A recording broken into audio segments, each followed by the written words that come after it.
Hello, everyone. We are back with Associate Professor Cristian Mihes from University of Oradea.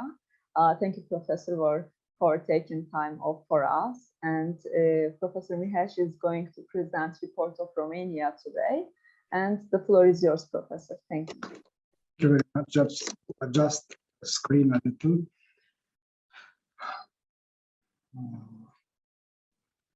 I have to share to use the screen. Okay. There's supposed to be a green button, share screen. Yes. Okay, now we are seeing. It's okay. You can see that. Yeah, it's totally okay. Okay. Thank you very much. Thank you very much. First of all, I have to thank, and I want to thank the University of Istanbul, especially Professor Adam Suzer, for the invitation, the kind invitation to be a part of this summer school. And it's my honor to present on behalf of my colleagues, let's say from Romania, our country report.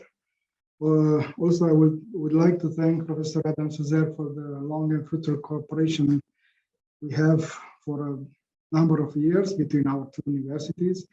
As a matter of fact, I'm the second time online at an event organized by the University of Istanbul this university year. I was in November first, and now is the second time. In order to move to our point of interest, first of all, let me underline that we have ratified the convention, the Istanbul Convention, through Law 30 from 2016. In order to be a part of our internal law system, any convention, international convention, should be ratified by law by the parliament. As regarding this convention, I do not like to address the more, let's say, disputable and controversial aspects of the convention, but I would like to underline that in Romania, unfortunately, we did not have a real and actual debate on the consequences of ratifying this international treaty. It was like we ratified the convention and nothing happens.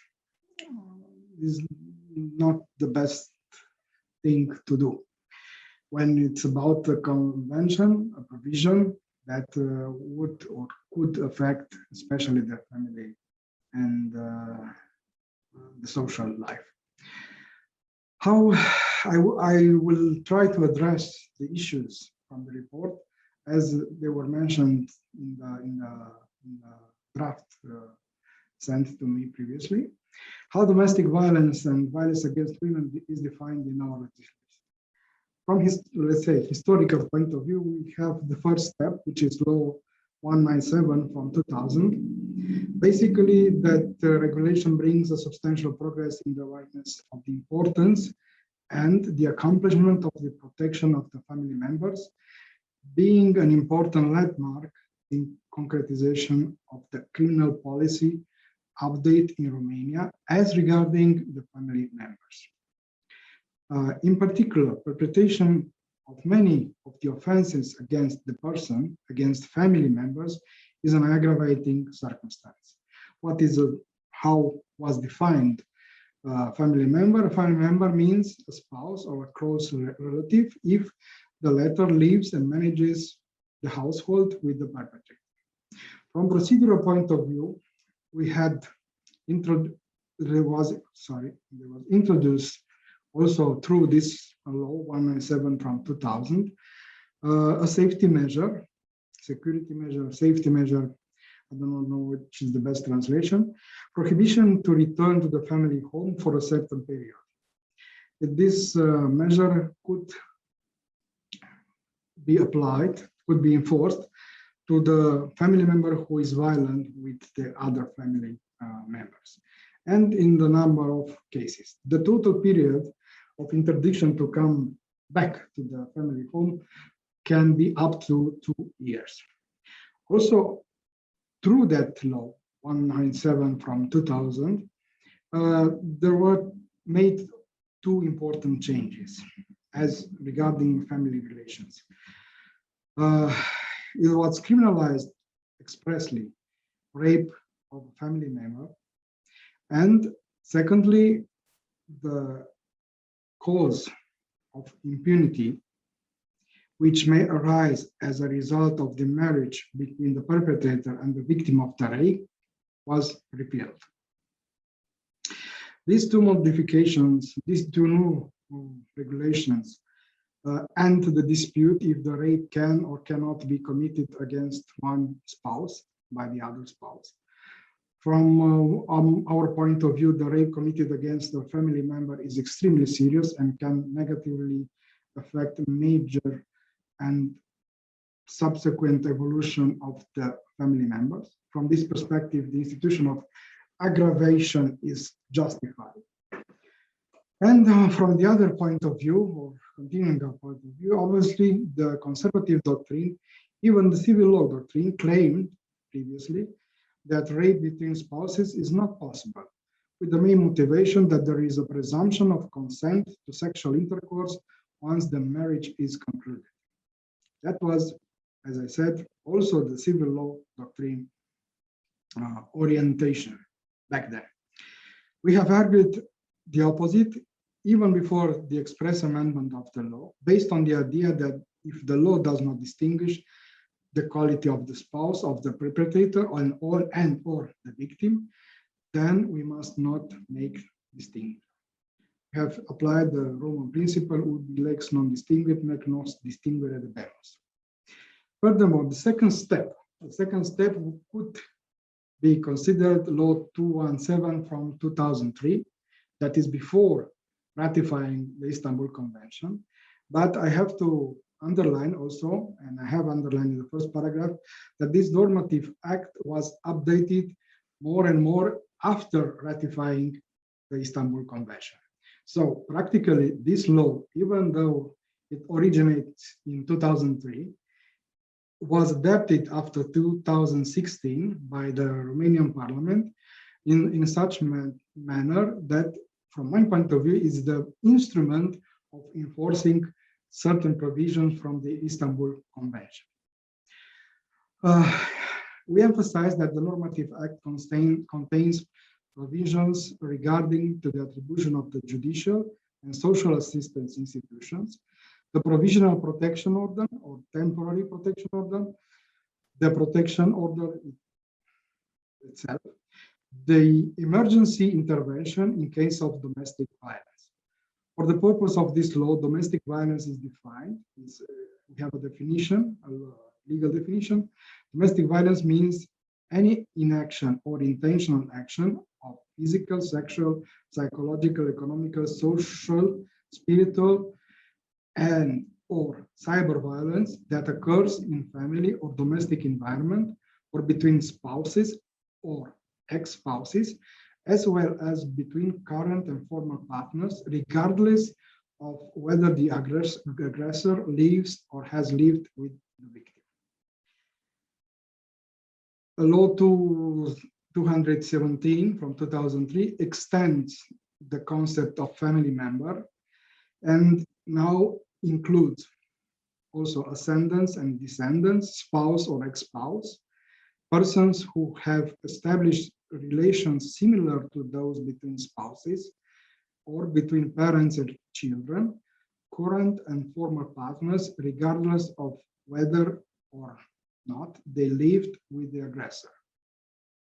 The guardian or another person who exercise, if in fact or in law, the rights towards a person or a child, the legal representative or other person who takes care of the person with mental illness, intellectual disability, or physical disability, except for those who are in service as such.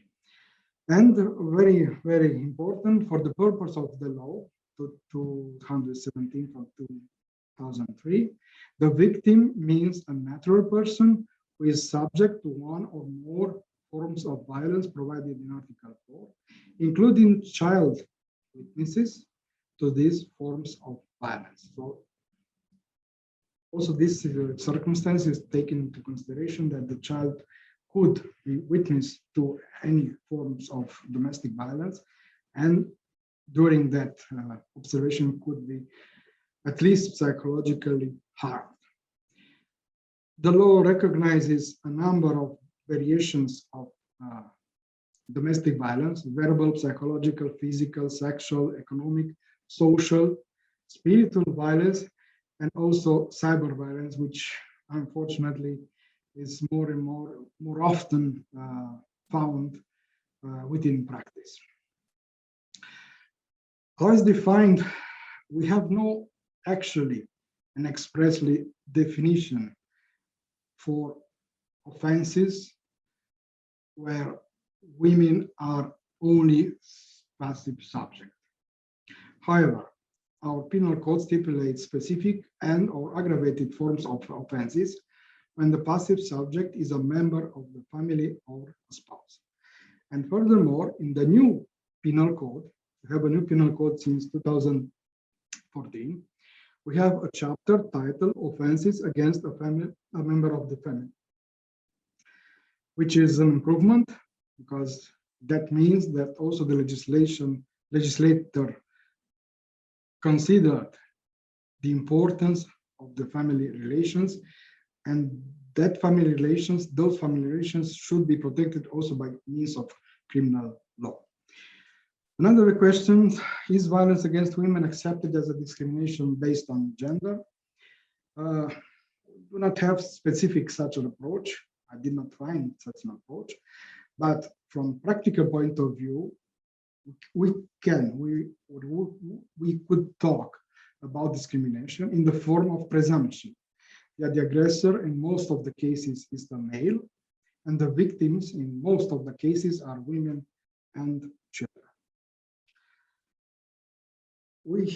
I have mentioned before that we have a chapter named Offenses Against a Family Member that includes articles 199 and 200. These two articles, I have explained a little the content of the articles. Domestic violence, what is the definition of domestic violence? Domestic as a violence oriented to a family member. If the deeds provided in Article 188, homicide, 189, aggravated homicide, 193, battery or other forms of violence, bodily injury, 194, and 195, bodily injury causing death, are committed on a family member, so we have a determined passive subject here, the special maximum of the punishment provided by the law is increased by a quarter. So the legislator decided that should aggravate the criminal responsibility with this quarter plus as regarding the maximum length of the punishment. With the minimum remains the same, so that is not changed. Also, we have another paragraph. In the case of offenses provided by the Article 193, battery, other forms of violence, and 196, involuntary bodily injury, committed against a family member, the criminal prosecution may be initiated ex officio. In opposite with other situations where it's not written this principle, and where the injured party, the victim, should file a prior complaint. Prior complaint is not a simple complaint under our law. The prior complaint also generates automatically, let's say, criminal prosecution. If we are moving further to the Article 200, we have another crime that is criminalized here, but it's from another perspective, also related to the family relations, but it's the murder or injury of the newborn committed by the mother in some certain circumstances. If those circumstances that I have underlined with yellow here are not met, then we are in the presence of aggravated homicide. What is considered as affecting the circumstances of investigation? First of all, it's important that we have the crimes that are targeting family members and are perpetrated by one family member, that crimes can be prosecuted ex officio. Secondly, we are in an evolution. Previously, there was a reluctance on behalf of judicial authorities, especially the police, to intervene. For a long period of time, there was an opinion that family matters should be resolved within the family, especially when the consequences are or were not so significant as regarding body injuries. And to be more frank and brutal and direct, I can tell that I have heard personally statements such as, where there is no blood, then the problem should belong to the family. Presently, the situation is evolving, as I said, it's changing. And it's changing not only regarding the law, but it's changing also regarding the mentality and the attitude of the police and the law enforcement bodies. So we have in current state a substantial change as, let's say, 5 years ago. I will tell you about also the cause of that change, but later. What is the role of the victim complaint? The victim complaint is a triggering factor of the criminal investigation and prosecution in most of the cases. But there are situations when the police finds out about the violence from other sources, neighbors, mass media, social protection bodies. In case of family conflicts, the police can act after a written referral after the written referral that was filed at the police station, competent over territorial area of the victim's home.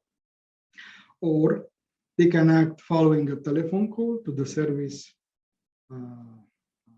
112, emergency service, or they can act following a verbal referral made by anyone directly to the police officer patrolling, or the police may find out from the media, as I have said, during an intervention in a different case.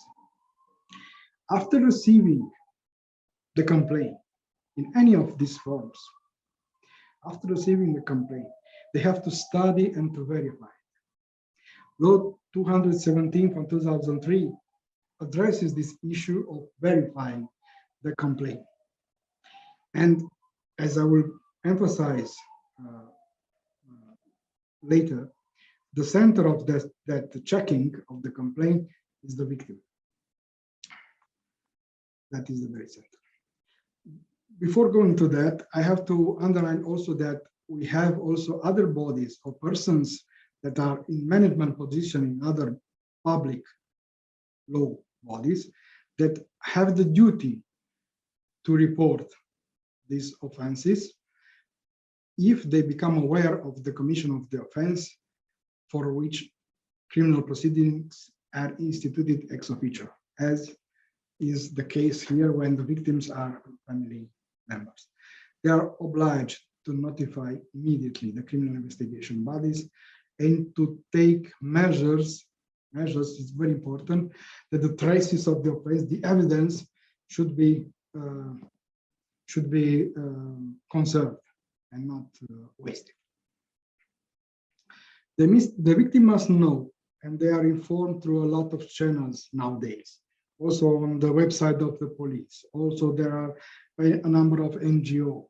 Also through universities, we make campaigns about informing about the rights of the victims in cases of domestic violence. All of these are happening, as I have said, in the last 5-6 years, more and more often. So the victim must know that they can refer a prior complaint to the criminal investigation body or to the prosecutor. That prior complaint can be filed personally or through an agent, in which case that agent, that person should have a power of attorney. What is the, let's say, the power of the prior complaint from two perspectives? First, the prior complaint initiates automatically the criminal prosecution, and secondly, it can be withdrawn. It can be withdrawn. The victim may decide to withdraw the complaint, and in that case, we are in the situation of terminating the criminal action, criminal prosecution, previously initiated. What are the measures regarding domestic violence and violence against women? We have, let's say, civil or non-criminal measures. The most correct would be to say that they are administrative measures of non-criminal nature.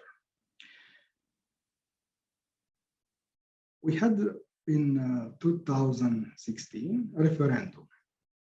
I have to make a short introduction. A referendum where the question asked was, if we determine the concept of family by the union of a male and female, or we say that the marriage is a union of persons. In our civil law code, there is a provision stating that the marriage is between a man and a woman. The initiator of that referendum would have wanted to change the constitution. But this question asked to the general public through a referendum raised a number of other questions, among which also the domestic violence problem. This is not a direct effect, but an indirect effect.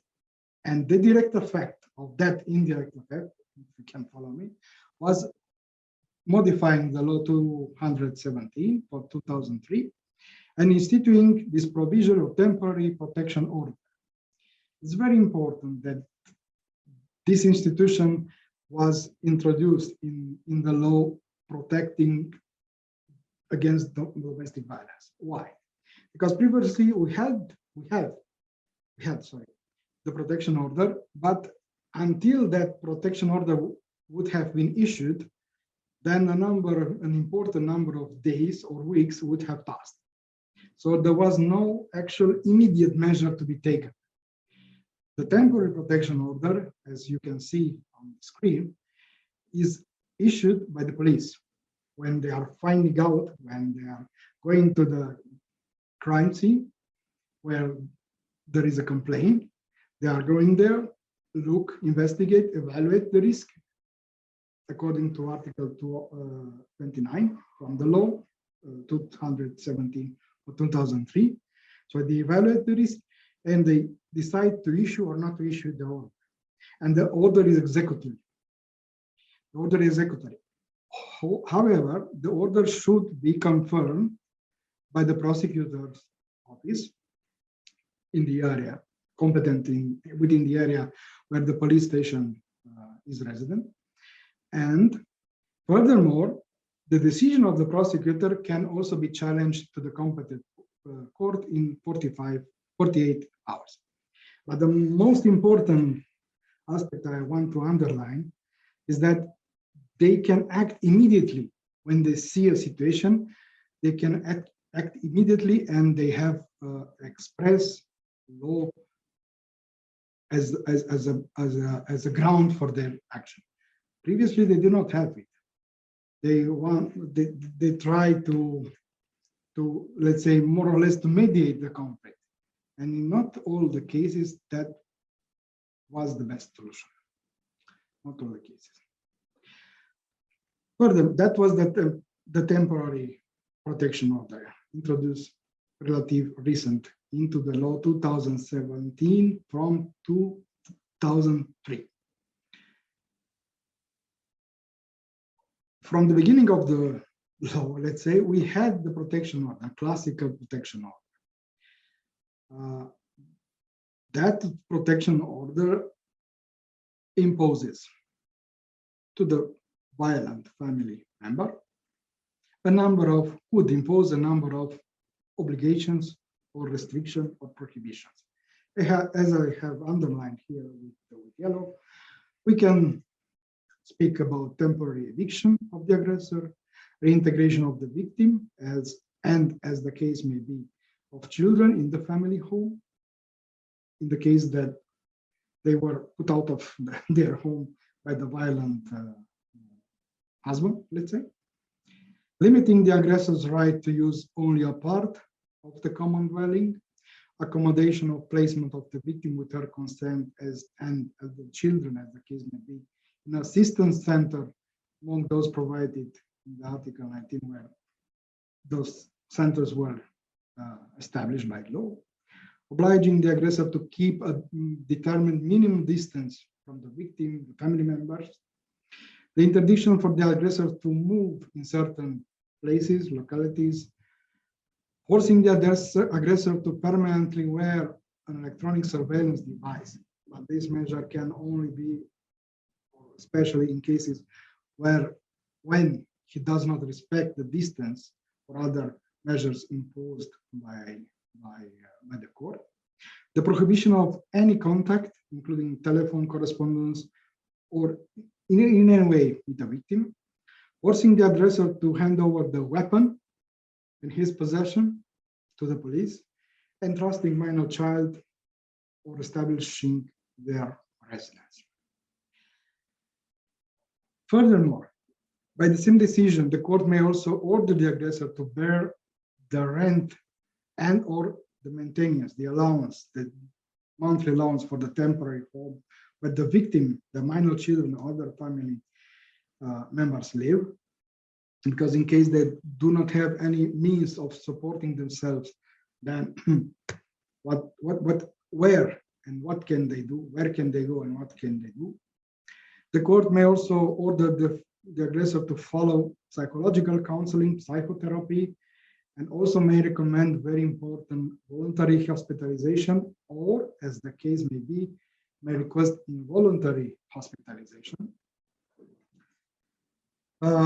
If he is a user of psychoactive substances, the court may, with his consent only, unfortunately, one can say, may order his integration in a program of assistance. But without his will and consent, any of these programs would or could not work. Also, finally, the court may order measures to control the compliance of the instituted prohibitions, restrictions from above. To appear periodically at the police at a certain interval, time interval, to give information about his whereabouts, about his new home, and he can be subject to spontaneous or periodic checks to look where he is situated. The decision of the judgment will also include mandatory the mention that the violation of any of the measures ordered by the protection order constitute a crime, constitute a criminal offense. The law also institutes an emergency intervention possibility, a mobile team composed of representatives of public social assistance service, and as the case may be, the police. They can intervene. They have to evaluate the risk. They have the legal background and the possibility to intervene.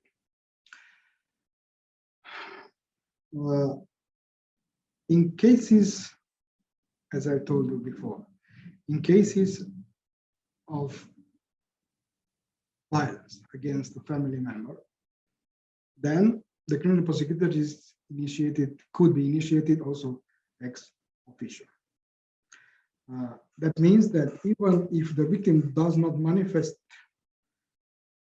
any intention or express manifestation to criminally prosecute that person, the prosecutors can initiate a criminal prosecution and can send him to the court to be tried. I have said, and in many cases, since I am also a lawyer, and I have seen many cases where the victims were badly advised, badly to say at the least. And if the most important aspect as relating to the victims is that they should be informed. They should have, let's say, at least a minimum education of their rights. Otherwise, the result, even if we have the law, the result is not one of the best. We have also from criminal law point of view, offenses within the law 217 from 2003.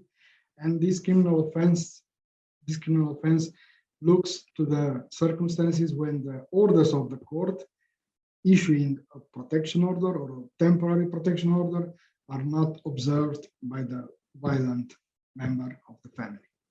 So in that cases, he can be subject to criminal responsibility, and his deed is punishable with imprisonment from 6 months to 5 years.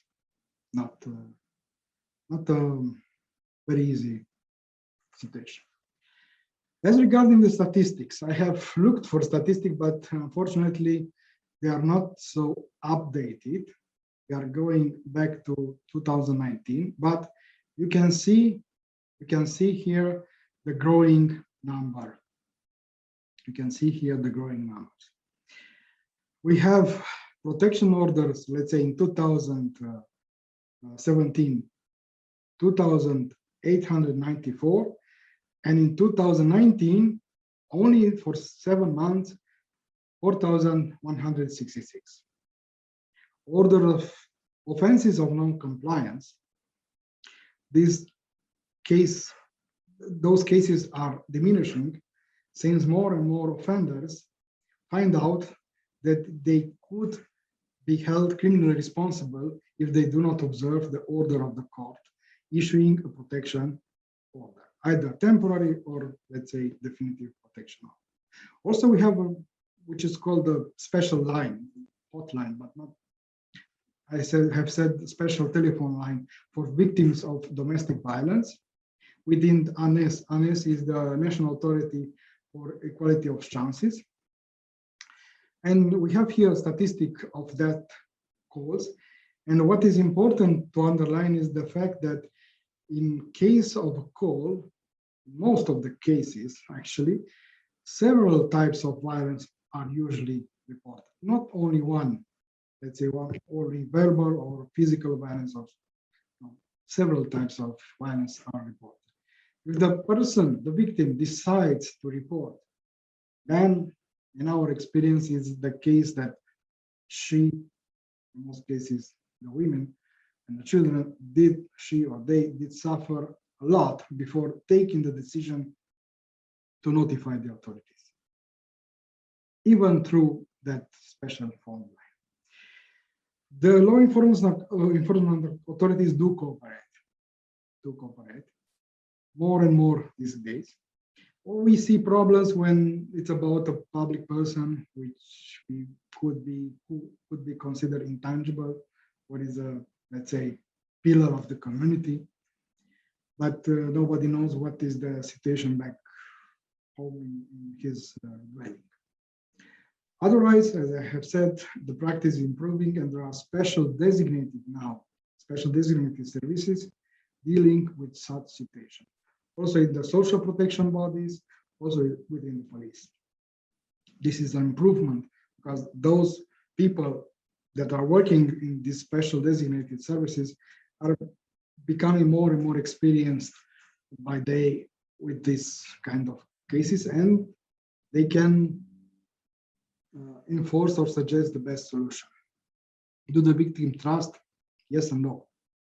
We have a problem. Unfortunately, I must say, we have a problem here with trusting in the judicial system for a number of reasons. Unfortunately, we are overlooked and not overlooked, supervised by the European Commission through a mechanism, a judiciary mechanism. And we have still so many things to solve. But if the general idea is not to trust so much the judicial system, if we are looking at that problem from a family member which is a victim of another family member, a close person, no? Then the question, who should you trust, arises, and I don't think that we have the answer yet. Superior Council of Magistrates issued a report just recently, a few days ago, July 29th of July 2021, because they saw, the judiciary saw, both prosecutors and judges, they saw that we have a number of cases where the minors are victims of sexual offenses. And there is so much detailed report, over 200 pages, about this situation in Romania. And this situation is also connected with domestic violence. It's very, very much connected to domestic violence. I told you that we have a risk assessment algorithm, which is present in Article 29 from the Law 217 from 2003. Practically check how to check the complaints of domestic violence. And I have underlined two aspects here, which are very important. The police can look to video or audio recordings or photographs irrespective of their origin. And they can look also into the documents, including electronic documents or mobile phones or computers. They have also the right to enter the domicile of the residence of the natural persons, and they have also the right to use force and means in an appropriate and proportionate manner to enter the perimeters above mentioned. So they have the tools also to assess through their personal own senses, consulting the database, using the investigation techniques present, the recent, let's say, investigation techniques. They have the right to examine witnesses, so they can construct a picture based on which they could impose certain measures. What about the children? Within the checking system, before issuing the protection order, to justify the protection order, a question is, because it's a predetermined form, is there a risk situation for minors, including the possibility of being taken without a defendant's right? So we have to analyze and take into consideration the interest of the child and the possibility for that child to be taken without his consent or without the other parent's consent. We have counseling imposed by law.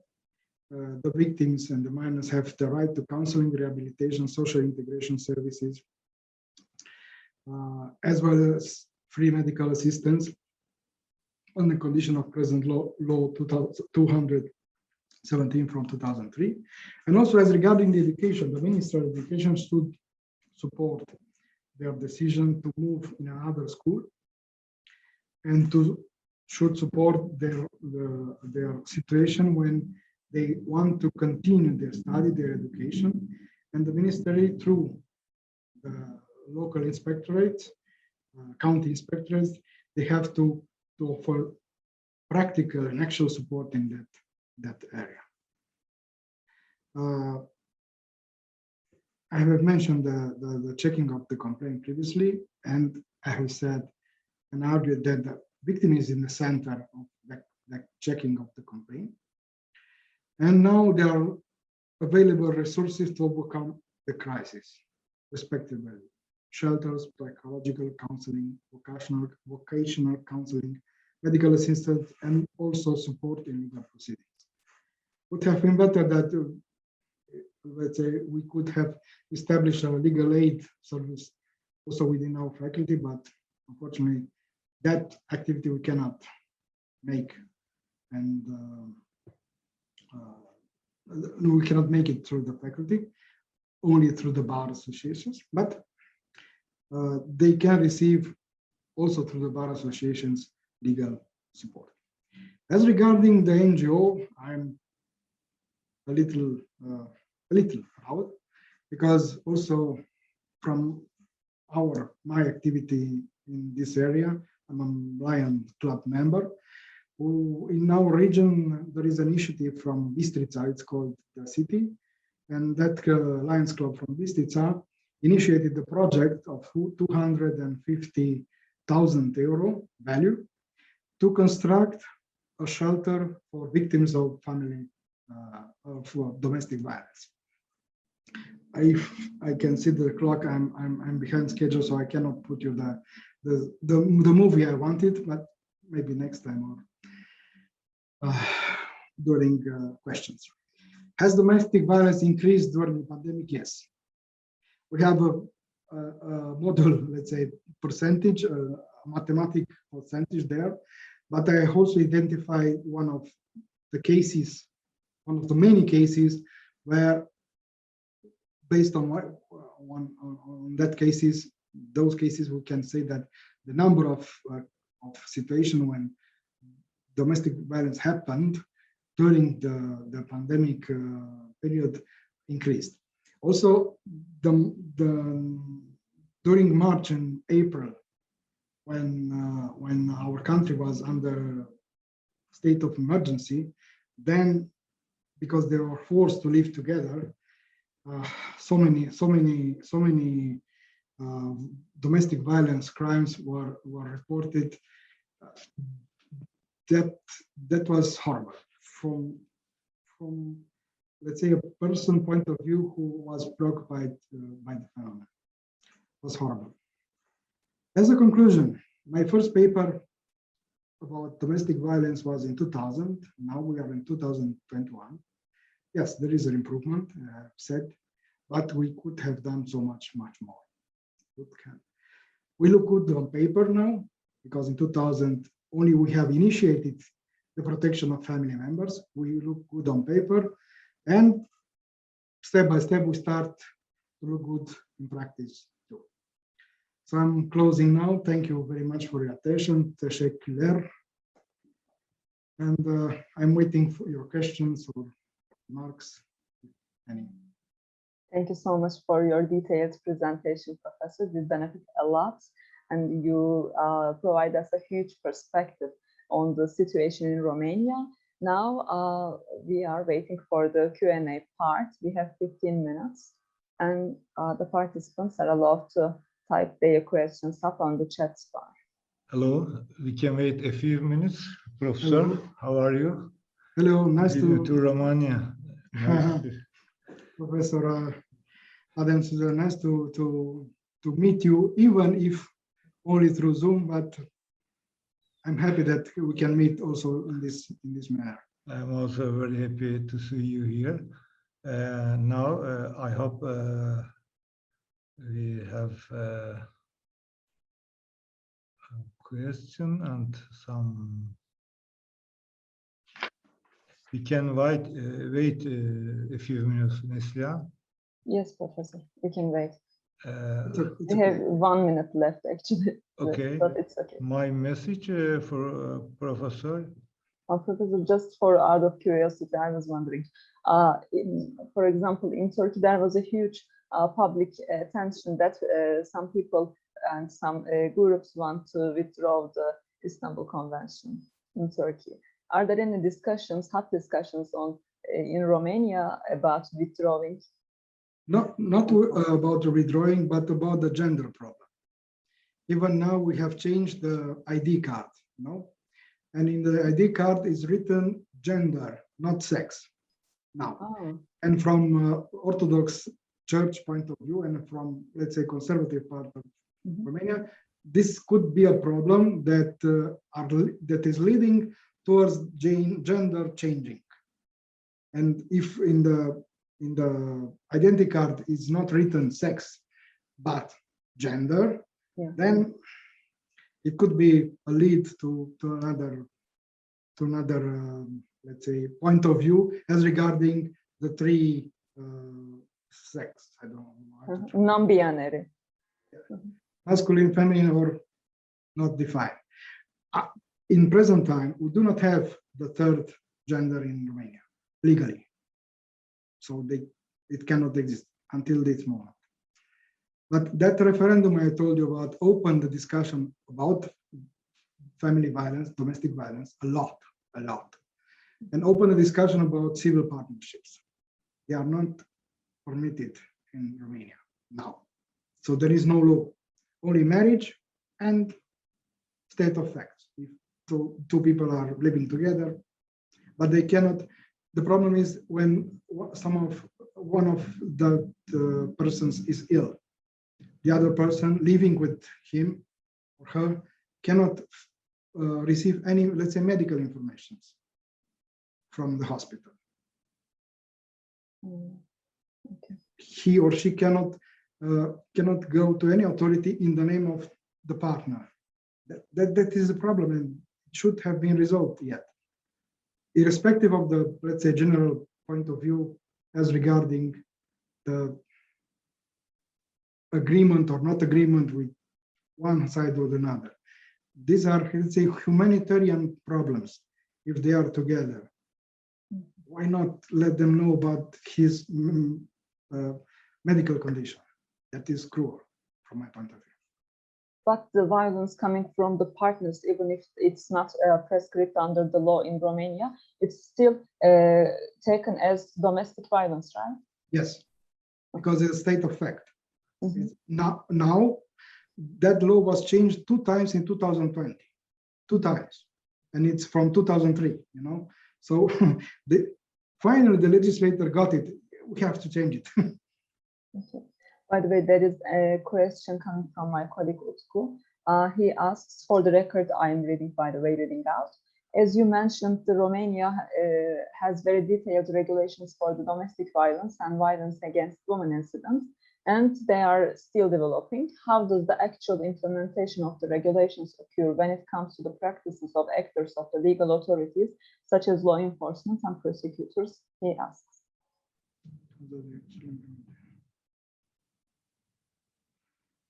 Nowadays, they are implemented and they do function. For example, protection orders. I have talked just before entering the conference with a clerk from our city court here in Oradea. And in July, which is the period of vacation, judicial vacation, they had 8 protection orders in a week. That is a lot. They had 1 per week last year in the last judicial vacation. Now they have 8. So that means, on one hand, the victims are more and more aware of their rights.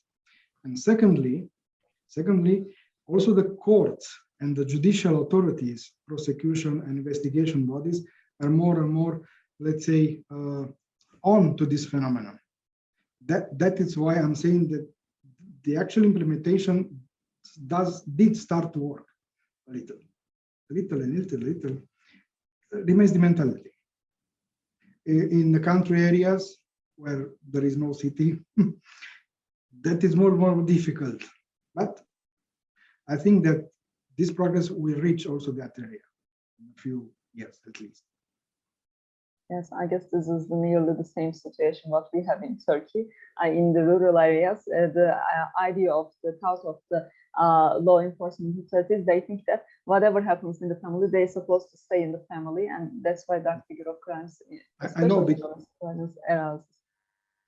because our colleague Rahim Erbash, who I want to greet, I don't know if she's here with us, told me a little about the phenomenon in Turkey, and more or less we are part of this world. Yeah, unfortunately. Unfortunately, yes. We can have progress if there is a will, then there is way. Otherwise, we can talk, academia. We can talk. We can propose, but also you cannot expect progress from one day to another. But 1 year to another, I could expect progress. Now we are in the phase. I'm suspecting that there is an abuse of that request of protection order. We had one of this situation in the private law practice just last week, my colleague who is dealing with that.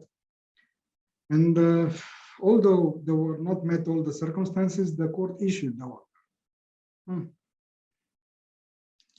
No, not good. Also, this you cannot step into the other side totally. You have to, as a justice, as a judiciary, you have to maintain the balance. Yes, I guess we have no more questions left. Thank you so much, Professor, for your effort and for your time taken up for us, and you benefit a lot. That's right. Thank you very much. Thank you, Professor Suzer, for the invitation. Once again, happy to see you, all of you, and hope to meet face to face as soon as possible. Oh, Thank you. Okay. Bye-bye. Bye.